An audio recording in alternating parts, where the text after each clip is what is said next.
मंजिल बिल्कुल आंख के सामने। थोड़ी सी आंख खोलनी है, थोड़ी सी आंख खोल के देखनी है।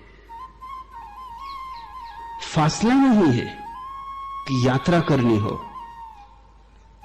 तुम तीर्थ में ही खड़े हो मगर शराब पिए खड़े हो। मैंने सुना है एक शराबी एक रात अपने घर आया, ज्यादा पी गया था, पहचान में नहीं आता था अपना घर कौन सा है।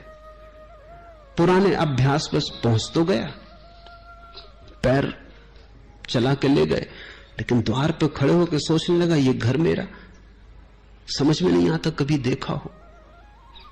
दरवाजा पीटने लगा, उसकी मां बाहर निकल के आ गई। उसने उस मां के पैर पकड़ लिया और कहा कि ऐसा कर, मुझे मेरे घर पहुंचा दे, मेरी मां मेरी राह देखती होगी। वो मां उसे समझाने लगी कि ना समझ, मैं तेरी मां हूं। वो कहने लगा मुझे समझाने से कुछ ना होगा, मुझे बातों में मत उलझाओ, मुझे मेरे घर पहुंचा दो, मेरी बूढ़ी मां मेरी राह देखती होगी। पड़ोस के लोग इकट्ठे हो गए, लोग हंसने लगे, लोग हैरान हुए, लोग उसे समझाने लगे यही तेरा घर है। जितना लोग समझाने लगे उतना ही वो शराब जिद करने लगा कि अगर ये मेरा ही घर होता तो किसी को समझाने की जरूरत ही क्या थी, मैं खुद ही समझ लेता। क्या मुझे अपना घर पता नहीं? क्या तुमने मुझे इतना मूर्ख समझा है? मैं पागल हूं? एक दूसरा शराबी जो ये सब बात सुन रहा था वो बैलगाड़ी जोत के आ गया और उसने कहा तू बैठ, मैं तुझे तेरे घर ले चलता हूं।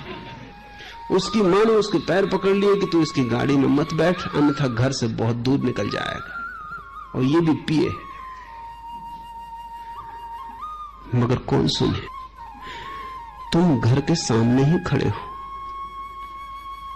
इसलिए जो गुरु तुमसे कहते हो बैठो हमारी गाड़ी में, हम तुम्हें तीर्थ यात्रा पर ले चलते हैं, जरा संभल के बैठना, घर से दूर निकल जाओगे। वो भी पिए बैठे। मैं तुम्हें किसी यात्रा पर नहीं ले जा रहा हूं, मैं तुमसे ये कह रहा हूं तुम जाग के देखो, तुम जहां खड़े हो वो तुम्हारा घर है, ये अस्तित्व तुम्हारा घर है। चारों तरफ परमात्मा ने तुम्हें घेरा है, उसके अतिरिक्त और तुम्हें कोई भी घेरे हुए नहीं है। उसी की हवाएं हैं, उसी का आकाश है, उसी की पृथ्वी है, उसी के तुम हो, सब उसी का खेल है। लेकिन प्यास जगे तो उसी प्यास में से दर्द पीड़ा उठेगी, उसी पीड़ा में से होश आएगा, उसी होश में से सुरती जागेगी। गूंजने दो तुम्हारे हृदय में ये ध्वनि, प्यू प्यू लागी प्यास।